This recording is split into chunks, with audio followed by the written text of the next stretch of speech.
It's the end of the month and you're standing in your kitchen, phone in one hand, looking at the little number in your banking app. You've done this before. You know the choreography. You scroll up, you scroll down, you do the quiet math in your head about what's due and what's already gone. And there's this thought that lands somewhere behind your ribs. Not panic exactly, more like a low hum. The thought is, there's nothing left to invest. There's never anything left to invest. Investing is a thing other people do. People with a cushion, people with a lump sum sitting somewhere, waiting. You put the phone face down on the counter and you tell yourself the same thing you tell yourself every month. Later, when things settle down, when there's more. And here's the tension this whole video is going to sit inside. The reason you feel like you can't start isn't really about the money. It's about a story you've been told about how much money it takes to matter, and that story is, almost completely wrong. This is Rocket Finance. We don't do motivational speeches here, and we definitely don't do the rich people just believe in themselves harder thing. What we do is take a financial idea that gets either oversold or buried, and we walk through the actual numbers until you can see the machinery for yourself. Today, it's the smallest number in personal finance, $50 a month. And what it actually does over a working life when nobody's romanticizing it and nobody's hiding it from you. If that's the kind of thing you're here for, a like or a subscribe genuinely helps this channel reach the people who keep getting told they don't have enough to bother. Okay, let's get into it. Let's start with the lie, because it's worth naming directly. The biggest lie in investing is that you need a lot of money to start. And it's not a vague cultural vibe, it's measurable. According to a Gallup survey, 41% of people who don't invest say the reason is, plainly, not enough money. Sit with that for a second. 4 out of 10 people standing outside the market are standing there because they're waiting for a lump sum, waiting for the windfall, the bonus, the raise, the inheritance, the once things settle down. And I want to be careful about how I say this, because it's easy to make it sound like those 4 out of 10 people are just making excuses. They're not. The feeling is completely rational from inside a tight month. When you've got a number in your banking app that's already spoken for by the time it lands, the idea of carving anything out of it doesn't feel cautious. It feels delusional. So people do the responsible-sounding thing. They decide to wait until there's a real amount, a serious amount, an amount that feels like it could actually do something. And the brutal part, the part nobody frames for you, is that the serious amount mostly doesn't arrive. Or it arrives late.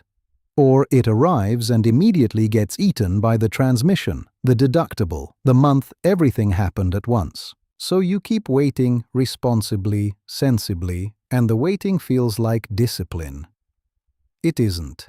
It's the single most expensive thing in this entire video, and it's invisible while it's happening, which is exactly why it works on people. While you wait, the one resource that actually builds wealth is quietly draining out of your account, and here's the part that should bother you. It's not money, it's time. And unlike money, you cannot earn more of it, find more of it, or get a raise on it. Here's the thing nobody tells you up front, because it doesn't sell advisory services. The math on small amounts is genuinely strange. Take $50 a month, the cost of a few meals out. Put it into a total stock market index fund, and we'll define exactly what that is in a minute. Averaging around 10% a year, which is roughly the long-run historical average of the broad U.S. stock market. After 10 years, you're looking at about $10,300. Okay, that's fine, not life-changing. After 20 years, it's around $38,000. Now it's starting to look like something. After 30 years, it's about $113,000. And after 40 years, a full working career, it's roughly $316,000. That last number is not a typo. I want to say that again because your brain will try to round it away. $50 a month. Money you would genuinely struggle to remember spending becomes something in the neighborhood of $300,000 over a career. And remember the scene we started with. You standing in the kitchen, phone face down, certain there was nothing to work with. The thing you were treating as too small to matter was the thing that mattered most. Not because $50 is powerful, it isn't. It's because time is, and the $50 is just how you buy time. Now, you're probably already asking the obvious question, because it's the right one. Where does that extra money come from? You did the rough math too. If you put in $50 a month for 30 years, you personally contributed $18,000. 18. But the account is worth over $113,000. So where do the other $95,000 plus dollars come from? Did the channel just make that up? No. That gap is the entire point. That $95,000 is compound growth. And the cleanest way to think about it is, your money makes money, and then that money makes money. And that second layer of money also starts making money. And it keeps stacking like that for decades without you doing anything. In year one, your returns are tiny because there's almost nothing invested yet. The snowball is the size of a marble. A 10% return on basically nothing is, almost nothing. This is the year people quit, by the way. They look at the account after 12 months, see it's barely moved, and conclude the whole thing is a scam or a waste, when actually they're just standing at the very bottom of a curve that doesn't get interesting until later. By year 10, it's woken up a little. By year 20, it's clearly doing something on its own. And by year 25, the growth on what you already have sitting in there absolutely dwarfs the $50 you're adding each month. The $50 stops being the engine. It's just the thing that got the engine started and kept it idling while the real work happened somewhere you couldn't see it for the first decade. This is why every month you wait is not a neutral month. It's a month of compounding you do not get back. You can always add more money later. You can never add more time later. That asymmetry is the whole game, and almost nobody explains it to you in those terms because just wait until you can afford it sounds responsible. It's the polite version of, we never really expected you to start. And the people who say it to you usually mean well, which is part of what makes it so effective. Bad financial framing rarely shows up as villainy. It usually shows up as caution. Let me make this concrete, because the early start thing sounds like a slogan until you put two actual people next to each other. Picture a 25-year-old, a barista, a junior designer, doesn't matter, who starts putting in $50 a month and just keeps doing it until they're 65. 40 years. Their total contributions over that whole time come to about $24,000. Now picture someone else. They wait until 35 because reasonably their 20s were chaos. Then they get serious and they put in $100 a month, double, until they're also 65. That's 30 years and about $36,000 of their own money. So the second person contributed $12,000 more out of their own pocket with double the monthly commitment. Who ends up with more? The first one. The 25-year-old who put in less ends up around $316,000. The one who waited and doubled up ends up around $226,000. That's a roughly $90,000 gap, and it runs in favor of the person who contributed less money. The only thing the first person had that the second didn't was 10 extra years of the snowball rolling. That's it. That's the whole difference. Time in the market beat not just timing the market. It beat contributing more money. Read that twice if you need to, because it inverts almost everything the wait until you're stable instinct tells you. Now, I want to be straight with you, because this channel doesn't do the thing where we pretend the system is friendlier than it is. None of this means you should be throwing money into the market while there's a fire in the other room. There's an order of operations here, and skipping it is how people get burned and then quit forever. Before the $50 goes anywhere, two things should be roughly in place. One, a small emergency starter cushion. Even $500 to $1,000 in a plain savings account. The reason isn't motivational. It's mechanical. Without it, the first time your car throws a check engine light, you're forced to sell your investments at whatever the market happens to be doing that week, which is often the worst possible week. The cushion exists so that life's normal disasters don't reach into your long-term money. 2. If you're carrying high-interest debt, the credit card kind, the 18 to 25% kind, paying that down is, honestly, a better guaranteed return than the market is likely to hand you. Knocking out a balance compounding against you at 22% is a cleaner win than chasing 10%. That's not me moralizing about your spending, it's just the math pointing where it points. Okay, say the cushion's there and the bleeding debt is handled. Now the $50. Here's the part where the financial industry usually loses you on purpose with jargon. So I'm going to keep it almost insultingly simple because it genuinely is simple. Step 1 is the account. If you have an employer retirement plan with a match, that's where the first dollars go. And not because of compounding, because of the match itself. A typical match might be 50 cents on the dollar up to the first 6% of your salary.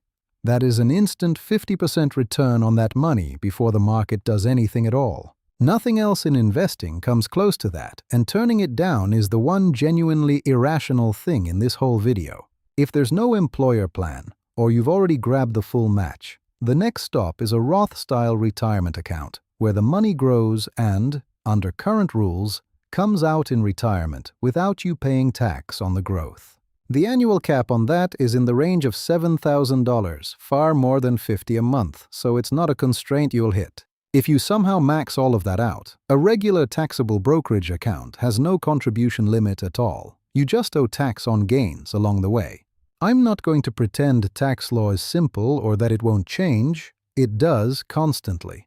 So treat that as the shape of it, not advice you act on without checking your own situation. Step 2 is automation, and I'd argue this is the actual secret, more than any account choice. Link your checking account. Set up a recurring transfer that fires on your payday every month without you touching it. The keyword is automatic. Because here's what happens if it's manual. Some month rent is weird, or the dog needs the vet, or it's December and you skip it just this once. Then you skip it again. Manual investing quietly becomes no investing, and you won't even notice the moment it died. Automation removes willpower from the equation entirely. And willpower is exactly the thing you cannot count on having available on a stressful Tuesday. Step 3 is what you actually buy. And the honest answer is, keep it boring. A single total market index fund, the broad, low-cost kind offered by the big established providers, gives you a sliver of ownership in something like 3,500 companies at once. The annual cost on the cheapest ones runs around 0.03 to 0.05%. To translate that, on $1,000 invested, the fee is roughly 50 cents a year, not $50. 50 cents. I'm being careful here. This channel does not tell you to buy specific stocks or chase whatever asset is trending this week, and anyone who hands you a hot tip without asking a single question about your life is showing you exactly how much they care about you. The whole point of the boring broad fund is that you don't have to be right about any one company. You just have to own the whole thing and not flinch. Which brings us to step 4, and it's the hardest one even though it looks like the easiest. Don't touch it. The biggest risk to that $300,000 number is not a market crash. It's you, on a bad day, watching the number drop and selling to make the feeling stop. The investors who actually end up with the big number are not the smart ones. They're the ones who kept buying the same fixed amount on the same day every month while the market did whatever it was doing, and who did not log in during the scary weeks. Buying a fixed amount on a schedule regardless of conditions has a name, dollar cost averaging. But the mechanism is simpler than the name. When prices are down, your $50 automatically buys more shares. When prices are up, it buys fewer. You stop having to answer the unanswerable question of whether now is a good time. It's always the time, because the schedule answers it for you. And here's the twist on the whole thing. The part that actually changes outcomes more than picking the perfect fund ever will. The real strategy isn't starting at 50 and staying at 50 forever. It's starting at 50 and ratcheting it up every time new money shows up in your life. Picture it concretely. Year 1, you're at $50 a month. Year 2, you bump it to $75. Year 3, $100.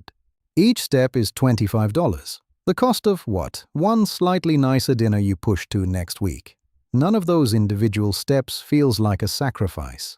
But the curve those steps produce over 30 or 40 years doesn't look anything like the flat 50 curve. It bends up and away from it because you're not just adding more money, You're adding more money that then gets the full multi-decade compounding treatment on top of everything already in there. You get a raise. Some of the raise goes to the contribution before you ever feel it in your checking account. You finish paying off a debt. The money that used to go to that payment gets redirected, not absorbed back into normal spending, because that payment was already invisible to you. You'd built your life around not having it. A bonus, a tax refund, the end of a car loan, every one of those is new money that your lifestyle hasn't claimed yet. And the reason this works is psychological, not mathematical. You're not cutting anything. You're not staring at your existing life deciding what to give up, which is the part of budgeting that makes everyone quit by February. You're catching money on its way in before it ever became yours in your head. That's the move. It's quiet, and it doesn't feel like sacrifice, and that's exactly why it survives contact with real life, where dramatic budget overhauls almost never do. Anyone selling you the dramatic overhaul is selling you something that feels powerful for 3 weeks and is gone by spring. So let's go back to the kitchen. You, the phone face down on the counter, the low hum behind your ribs, the certainty that there's nothing to work with and that investing is for people with a cushion you don't have. I want to be very direct about what's actually going on in that moment, because it's not what you think. You're not standing there because you're bad with money or because you didn't try hard enough. You're standing there because the entire framing was built to make $50 feel like nothing. When $50, given enough time and left completely alone, was quietly one of the most powerful things you had access to. That's not a you problem. That's a story that was sold to you. And it was sold to you in a way that conveniently kept you out of the market and made expensive help look necessary. Here's the one thing to actually walk away with. The perfect amount to start with is whatever you can do right now. And the only genuinely wrong amount is 0. Because 0 is the only number that compounding can't do anything with. If that's $50, it's $50. You're not late because you don't have a lump sum. You were never going to get the lump sum on time. You're not behind because you're failing. The math was just never explained to you with the time component switched on. Pick the boring account. Automate the transfer so your worst Tuesday can't cancel it. Buy the broad cheap fund and then, genuinely, leave it alone and let the years do the part you can't. If this reframed even one thing for you, subscribe so the next person who's standing in their kitchen feeling like $50 is nothing gets to see it too. You're not crazy and you're not behind. You were just handed broken math. This has been Rocket Finance.